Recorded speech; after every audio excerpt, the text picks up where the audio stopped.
ulimwengu ulishuhudia kuzaliwa kwa kijana ambaye alikuja kuwa tishio katika tasnia ya uimbaji. Kijana huyu si mwingine bali ni Mahir Zain. Jina lake kamili anaitwa Mahir Mustafa Mahir Zain.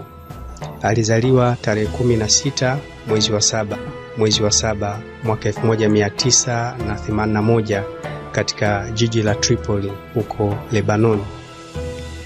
Wazazi wake walihamia Sweden akiwa na umri wa miaka 8. Kwa hiyo sasa hivi Mahir Zain ana miaka 44. Mahir Zain ni mwimbaji, mwandishi wa nyimbo, mwandishi wa mashairi na mtayarishaji wa muziki. Mahir Zain anaweza kutumia kwa ufasaha katika hali ya ukamilifu kabisa vyombo mbalimbali vya muziki kama vile gitaa pamoja na piano. Mahir ni msomi kwani ana degree ya uhandisi wa ndege au ufundi wa ndege, aeronautical engineering. Mara baada ya kumaliza masomo yake, alianza kujihusisha na kipaji chake cha kuimba, na hasa alivyokutana na mtayarishaji wa muziki Mswideni mwenye asili ya Morocco, Nadir Khayat, maarufu kama Redwan, mwaka 2005. Mwaka 2006 Redwan alihamia Marekani katika jiji la New York. Kwa hiyo Mahir Zain alilazimika kumfuata kwa ajili ya kujifunza zaidi kuhusu muziki. Mahir alirejea Sweden na kutoa albamu yake ya kwanza mwaka 2009 akiwa na lebo yake ya Awakening.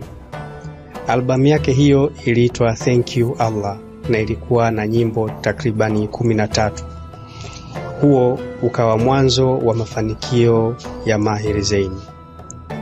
Nyimbo zake zilipata umaarufu mkubwa katika mitandao ya kijamii, na mwaka 2010 alikuwa ni mtu maarufu aliyetafutwa zaidi katika mitandao ya kijamii katika nchi ya Malaysia. Mahir anaimba katika lugha ya Kiingereza hasa, lakini nyimbo zake maarufu huzifanya katika lugha nyingine, hasa Kiarabu, Kifaransa, Kituruki na lugha ya Indonesia. Wimbo wake wa Insha Allah kwa mfano unapatikana katika lugha ya Kiingereza, Kifaransa, Kiarabu, Kituruki, Kimalay pamoja na lugha ya Indonesia. Wimbo wa Allahu Kiakaro, ukimaanisha kudumu katika kumtaja Mungu, aliimba katika lugha ya Kiurdu akimshirikisha mwimbaji wa Canada mwenye asili ya Pakistani, Irfan Maki.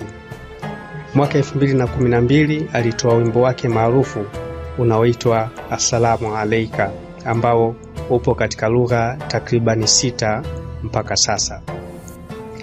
Mpaka sasa Mahir Zain amefanya album binafsi, yani single album 3, lakini pia amefanya albamu mchanganyiko, compilation album 2, na amefanya album ndogo, yani mini album 3. Kufuatia kufanyika kwa kombe la dunia la mpira wa miguu yani soka mwaka 2022 katika nchi ya Qatar, Mahir Zain alitoa mwimbo unaoitwa Tahaya akimshirikisha Humudi Al-Khudhairi.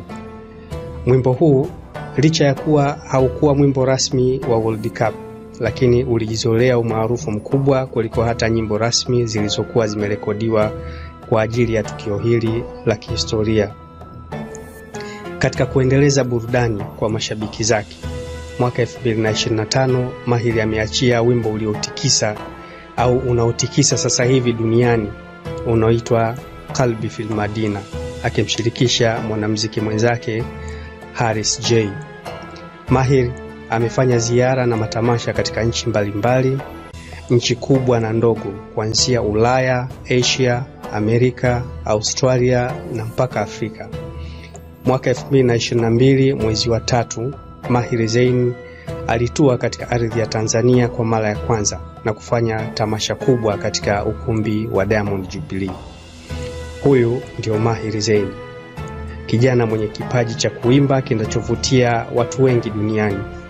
Mahir Zain ana wafuasi takriban milioni 9 milioni 7.9 katika ukurasa wake wa Instagram, na pia ana wafuasi milioni 6.3 katika akaunti yake ya YouTube, na ana wafuasi takribani milioni 28 katika akaunti yake au ukurasa wake wa Facebook.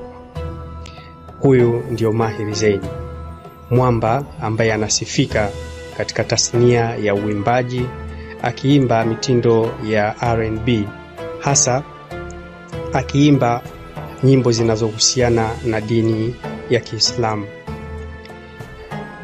Kwa taarifa zaidi kuhusiana na Maher Zain au kuweza kujua historia za watu maarufu mbalimbali, endelea kuungana nasi katika channel yako ya Masange TV.